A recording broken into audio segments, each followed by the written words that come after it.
Je n'aurais jamais imaginé me retrouver dans une telle situation à 62 ans. La vie, après tout, était censée être prévisible désormais. Des matinées passées à m'occuper de mon jardin, des après-midi remplis de lectures tranquilles et des soirées aux côtés de mon mari Marc pendant que nous nous remémorions les années derrière nous. Mais un soir, une conversation privée a tout changé, me laissant remettre en question ce que je pensais savoir. Tout a commencé par un gala d'entreprise organisé par l'entreprise de Marc. Il y a travaillé pendant plus de 3 décennies, gravissant les échelons avec un dévouement sans faille. Son patron, Richard Caldwell, était un homme d'autorité discrète, quelqu'un avec qui je n'avais échangé que des plaisanteries polies lors d'événements précédents. Il était dans la soixantaine, grand et distingué, avec un air de confiance tranquille qui semblait sans effort. Le gala a eu lieu dans un hôtel haut de gamme du centre-ville de Chicago. Ses grands lustres projetaient une lueur chaleureuse sur les participants élégamment habillés. La pièce bourdonnait de conversations, de tintements de verre et de la douce mélodie d'un groupe de jazz live dans un coin. Je n'aimais pas particulièrement ces événements. Je préférais le confort de la maison, mais Marc avait insisté, alors j'avais enfilé une modeste robe bleu marine et accepté de l'accompagner. Tout semblait parfaitement ordinaire au début. Marc était pris dans des discussions avec ses collègues et moi, je m'occupais de discuter avec les autres conjoints. C'était jusqu'à ce que Richard m'approche. « Evelyne, puis-je avoir un moment ?» demanda-t-il, sa voix grave portant sur le vacarme de la pièce. J'ai hésité un moment. Qu'est-ce que le patron de Marc pourrait bien me vouloir? Mais j'ai souri légèrement et j'ai hoché la tête, le suivant alors qu'il me conduisait à travers un couloir latéral, loin de la salle de bal principale. L'air était plus calme ici, les bruits du gala s'estompant derrière nous. Il m'a guidé vers un salon privé, une pièce confortable avec un éclairage tamisé, une cheminée et des fauteuils en cuir. La tension dans l'air était subtile mais indéniable. Je pouvais sentir mon cœur battre un peu plus vite alors que je m'asseyais en face de lui. « J'espère que je ne t'éloigne pas de quelque chose d'important, dit-il, offrant un petit sourire presque nerveux.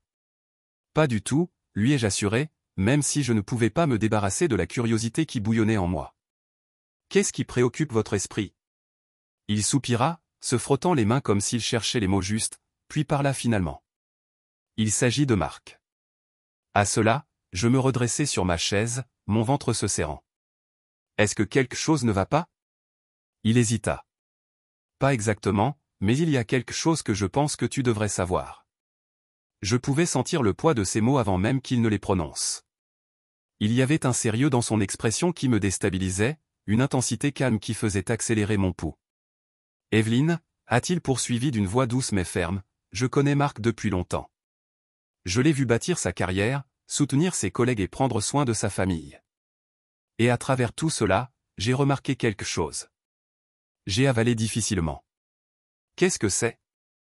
Il se pencha légèrement en avant, son regard fixé sur le mien. Il ne t'apprécie pas comme il le devrait. Les mots atterrirent comme une lourde pierre dans ma poitrine. Mon souffle s'est coupé et j'ai senti une vague immédiate de défensive monter en moi. Je ne comprends pas, balbutiai-je. Marc est un bon mari. Il l'a toujours été. Richard hocha la tête. Je sais qu'il l'est, mais dis-moi, Evelyne, à quand remonte la dernière fois qu'il t'a vraiment vue? Pas seulement en tant que sa femme, mais en tant que femme remarquable que tu es? J'ai ouvert la bouche pour répondre, mais aucun mot n'est venu. Continua-t-il, sa voix plus douce maintenant. J'ai vu la façon dont vous le regardez, quand il est trop occupé pour le remarquer, lors d'événements comme ceux-ci, alors qu'il se perd dans son travail.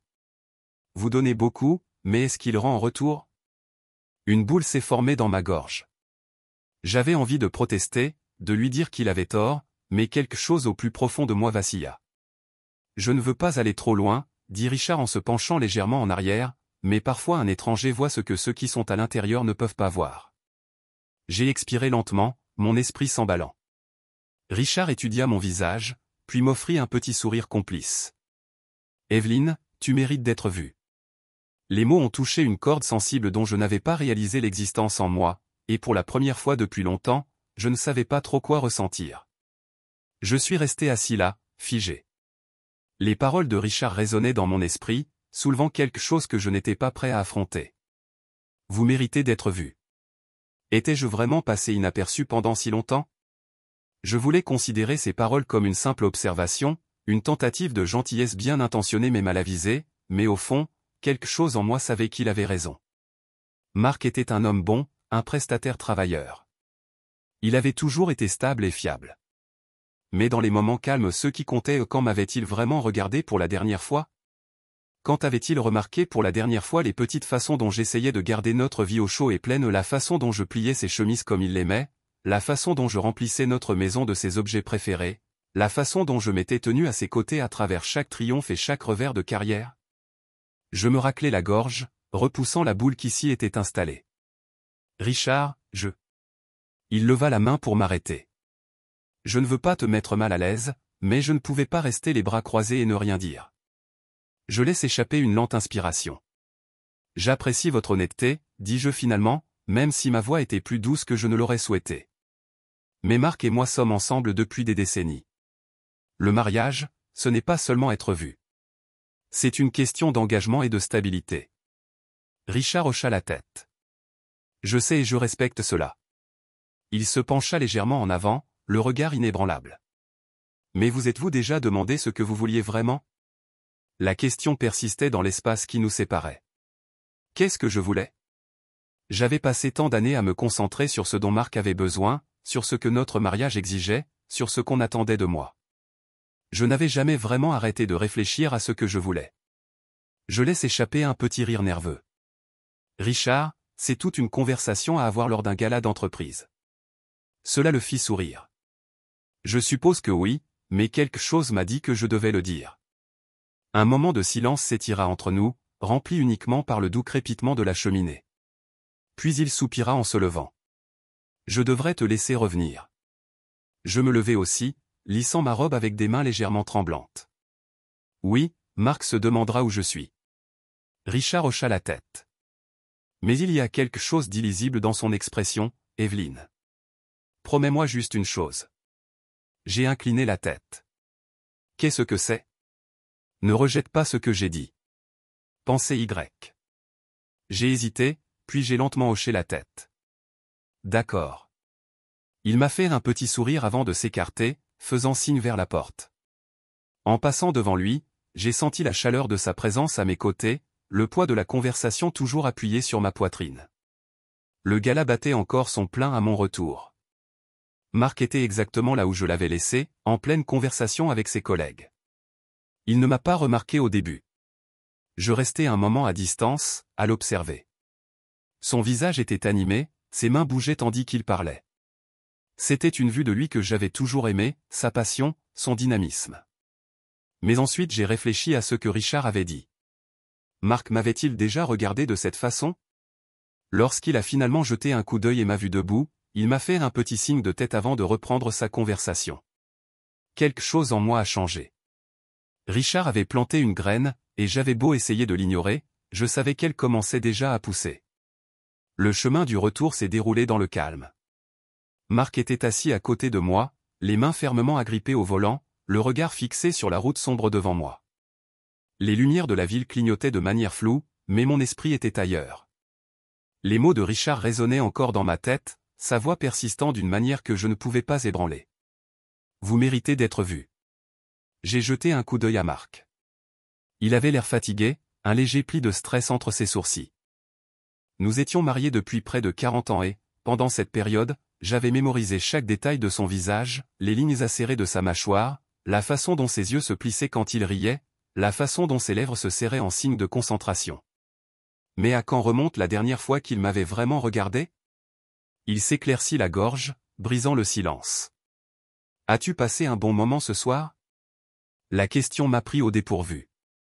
C'était quelque chose qu'il demandait après chaque événement, chaque rassemblement, chaque dîner. Comme par obligation plutôt que par véritable curiosité, j'ai hésité avant de répondre.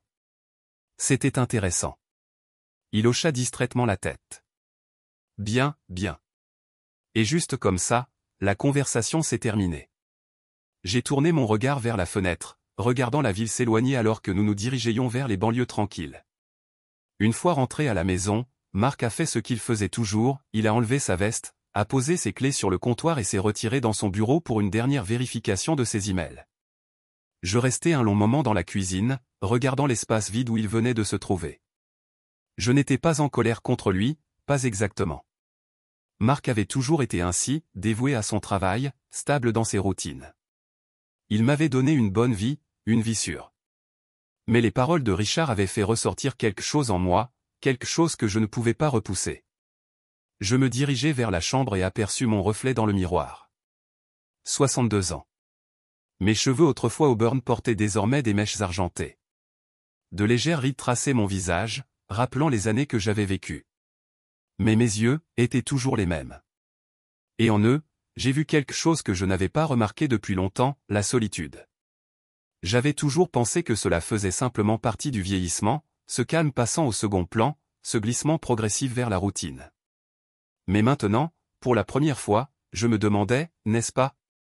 Le lendemain matin, alors que Marc partait travailler, il m'a embrassé sur la joue et m'a dit « Je rentrerai tard. Il y a une grande réunion avec un client. » J'ai hoché la tête, offrant un petit sourire. « Très bien, soyez prudent. » Et puis il est parti. Je restai un long moment dans l'embrasure de la porte avant de rentrer à l'intérieur.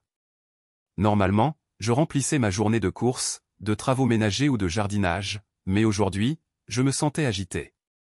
Avant de pouvoir m'en dissuader, j'ai pris mon téléphone et j'ai composé un numéro que je n'aurais jamais pensé pouvoir appeler. Richard répondit à la deuxième sonnerie. « Evelyne ?» Sa voix contenait la moindre note de surprise. J'ai pris une lente inspiration. « As-tu le temps de prendre une tasse de café ?»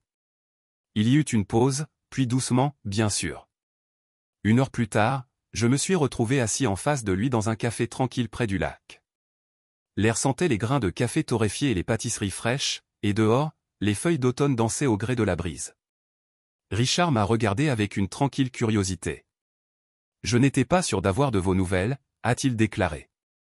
J'ai remué mon café, regardant les tourbillons de crème se fondre dans le liquide sombre. « Je ne savais pas si j'appellerais, » répondis-je. Il hocha la tête, attendant. J'ai expiré lentement. « J'ai réfléchi à ce que tu as dit. » Son expression resta illisible et j'hésitai, puis croisai son regard. « Tu avais raison. » Quelque chose vacilla dans ses yeux, quelque chose que je n'arrivais pas à nommer. « Evelyne, je ne dis pas que je regrette ma vie. » Je l'interrompis doucement. Marc et moi avons construit quelque chose de fort, quelque chose de réel. Mais quelque part en cours de route, je pense que j'ai oublié comment vouloir quelque chose pour moi-même. Richard se pencha légèrement en avant. « Et maintenant ?» J'ai avalé difficilement. « Maintenant, je ne sais pas. » Un silence s'installa entre nous, rempli uniquement par le bourdonnement lointain des conversations autour de nous. Finalement, Richard parla, d'une voix calme. « Je veux juste que tu sois heureux. » Je l'ai regardé, je l'ai vraiment regardé. C'était un homme qui n'avait aucune raison de s'immiscer dans ma vie, aucune raison de dire ce qu'il avait, sauf qu'il avait vu en moi quelque chose que même moi n'avais pas vu. Et soudain, j'ai réalisé que j'avais un choix à faire. J'étais assis là, regardant Richard de l'autre côté de la petite table du café, mes mains enroulées autour de la céramique chaude de ma tasse à café. « Je veux juste que tu sois heureux. » Ces paroles restaient dans l'air lourdes mais douces, comme une vérité que j'avais évitée depuis trop longtemps. Pendant des années, je me suis dit que le contentement suffisait, que la sécurité, la stabilité et la loyauté étaient les piliers d'une bonne vie. Et ils l'étaient. Mais Richard avait découvert quelque chose d'autre en moi, quelque chose dont je ne savais même pas qu'il manquait, un besoin de ressentir. J'ai pris une lente inspiration, le poids de mes pensées pesant sur moi. « Richard, je ne sais pas quoi faire de tout ça. » Ses yeux s'adoucirent. « Tu n'as rien à faire, Evelyne. Pense juste à ce qui te rend heureuse. À quand remonte la dernière fois que tu as fait quelque chose juste pour toi? » J'ai ouvert la bouche pour répondre, mais je me suis arrêté. À quand remonte la dernière fois? J'avais passé des décennies à veiller à ce que Marc soit soutenu, à ce que sa carrière, ses objectifs et son monde restent intacts. J'avais créé une vie d'ordre, de routine. Mais et moi? Je pris une gorgée de mon café, la chaleur riche et amère m'immobilisant un instant. Je ne sais pas qui je suis en dehors de mon mariage, ai-je admis, ces mots me surprenant moi-même. Richard m'a fait un petit sourire entendu. Alors il est peut-être temps de le découvrir. J'ai laissé échapper un rire haletant et nerveux. Ça a l'air terrifiant. Peut-être, dit-il, mais aussi excitant, tu ne trouves pas? Je n'ai pas répondu. Je ne pouvais pas. Parce qu'au fond, je savais qu'il avait raison. Nous sommes restés assis en silence pendant un moment, le monde extérieur bougeant comme toujours, les voitures qui passent, les gens rient, le vent bruissant les feuilles dorées de l'automne. La vie ne m'a pas permis de réfléchir, mais peut-être que pour la première fois, j'en avais besoin. Finalement, je posai ma tasse et rencontrai son regard. Je ne sais pas ce que l'avenir me réserve, Richard, mais je sais que je dois recommencer à vivre. Un sourire étirait le coin de ses lèvres. C'est tout ce que je voulais que tu réalises. Ce soir-là, quand Marc est rentré à la maison, j'étais déjà assis à la table de la cuisine et j'attendais. Il m'a à peine regardé alors qu'il posait sa mallette et desserrait sa cravate. Longue journée, marmonna-t-il. Je suis épuisé. Je l'ai observé un moment. Cet homme avec qui j'avais construit une vie, cet homme que j'aimais depuis des décennies. Et pourtant, à mesure qu'il se déplaçait dans la maison, il y avait une distance entre nous, un gouffre que je n'avais pas remarqué se creuser au fil des années. J'ai pris une profonde inspiration. Marc, pouvons-nous parler? Il fit une pause, me jetant enfin un coup d'œil. À propos de quoi? J'ai avalé. À propos de nous. Ses sourcils se froncèrent légèrement. Et nous? J'ai hésité, puis j'ai dit les mots qui se formaient en moi depuis la nuit dernière. Je me sens invisible, Marc. Il cligna des yeux. Quoi? J'ai l'impression d'avoir passé des années à être l'épouse qui te soutient, qui fait fonctionner les choses, qui veille à ce que tout dans notre vie reste stable. Et je t'aime. Mais quelque part en cours de route, j'ai cessé d'être vu. Il fronça les sourcils, visiblement pris au dépourvu. Evelyne, d'où ça vient? Je secouai la tête. C'est là depuis longtemps. Je ne me suis jamais permis de le dire à voix haute. Il s'assit en face de moi et se passa la main sur le visage. Je ne savais pas que tu ressentais ça. Je l'ai étudié attentivement. Est-ce que tu t'es déjà demandé? Il était silencieux et à ce moment-là, j'ai réalisé quelque chose de douloureux. Marc n'était pas un mauvais mari. Il n'était pas cruel ou négligent volontairement. Il avait simplement supposé, comme moi, que le mariage était synonyme de routine, que le confort suffisait, que nous n'avions plus besoin de nous surveiller comme nous le faisions autrefois. Mais ce n'était pas vivre. Ce n'était pas de l'amour. Pas plus. Qu'est-ce que tu dis? Demanda-t-il finalement, d'une voix prudente. J'ai inspiré profondément. Je dois recommencer à vivre pour moi. Son visage pâlit légèrement. Est-ce que tu me quittes? J'ai hésité, puis j'ai secoué la tête. Je ne sais pas ce que l'avenir nous réserve, Marc. Mais je sais que je ne peux pas continuer à vivre comme ça. Et si nous voulons que ce mariage survive, quelque chose doit changer. Il m'a regardé pendant un long moment et, pour la première fois depuis des années, j'ai vu quelque chose scintiller dans ses yeux, la réalisation. Peut-être avons-nous eu une chance de résoudre ce problème. Peut-être que nous ne l'avons pas fait. Mais pour la première fois depuis des décennies, j'étais prêt à le découvrir.